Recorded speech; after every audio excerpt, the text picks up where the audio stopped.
welcome back to my channel. I am Briana Day, and today I'm going to be showing you how to create one of my favorite go-to hairstyles. I wear this hairstyle like probably 90% of the time. I just love it. It's so effortless and pretty, and with my hair length I really dig it. So let's do the damn thing, honey.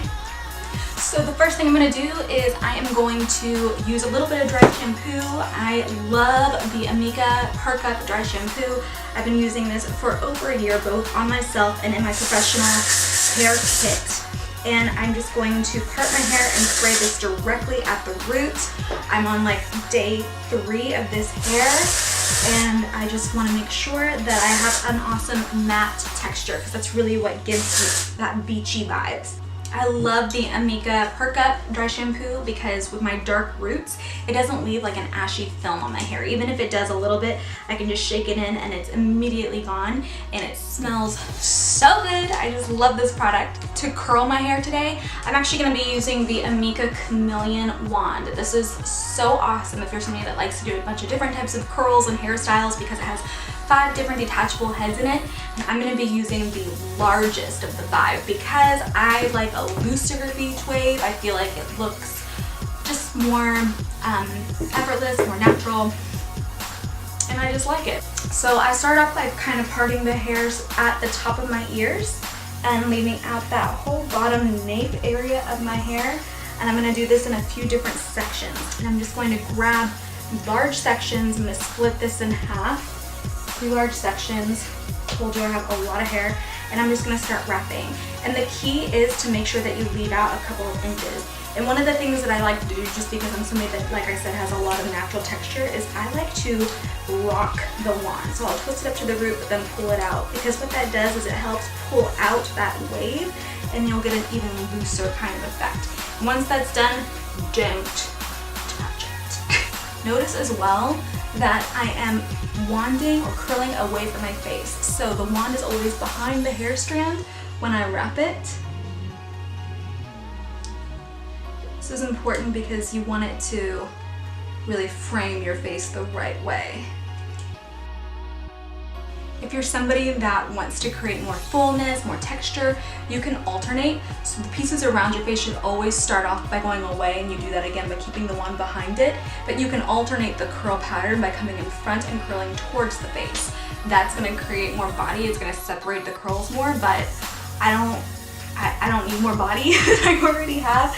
So I am just going to do everything away from my face. I kind of like how it makes the curls more uniform and they kind of fall in the same pattern, and then it creates a little less fullness. I'm going to go kind of from the arch of my eyebrows and grab the next section and pick the rest of that up. Don't get so hung up on all the curls looking so perfect and uniform. Like, it's okay for them to not all be the same. So again, pulling away from my face, rocking the wand,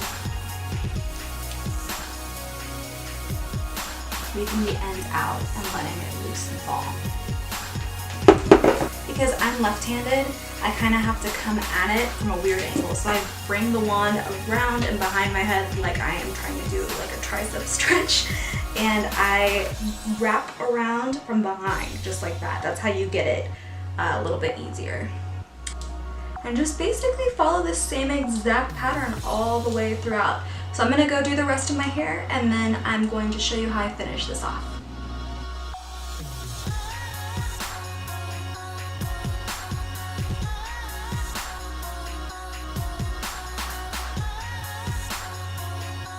Alright, so I just took down that last section, and I'm going to do the top. So when I do the top, one of the things that I think really helps the kind of curls lay the right way is, instead of taking like what I like to call vertical pieces, where you're just kind of going straight down and dividing like vertically, you want to take triangular pieces. So come and take an angle, right? So now I've kind of created a triangle here, and then that way the curls kind of lay on top of each other and it breaks up to create some really nice movement.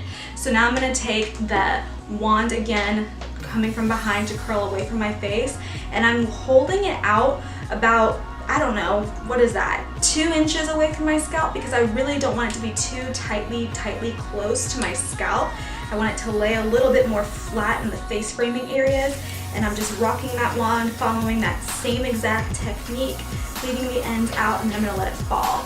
And just because, like I said, I'm naturally curly, my hair grabs curl really, really well, so I'm actually going to pull some of that curl out just so that I get the hair to lay exactly how I want it to.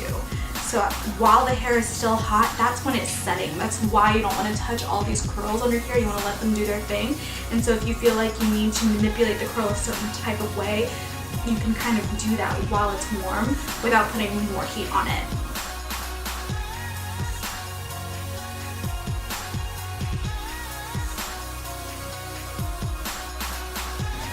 If you're somebody that has fine hair or hair that just does not curl very well, I would not mess with that curl. Just let it look kind of full and crazy, because the last step I'm going to show you is when you can kind of loosen that texture up and it'll fall the right way. I just know my hair, and if I don't pull it through, I'm going to look like Shirley Temple. Oh, good.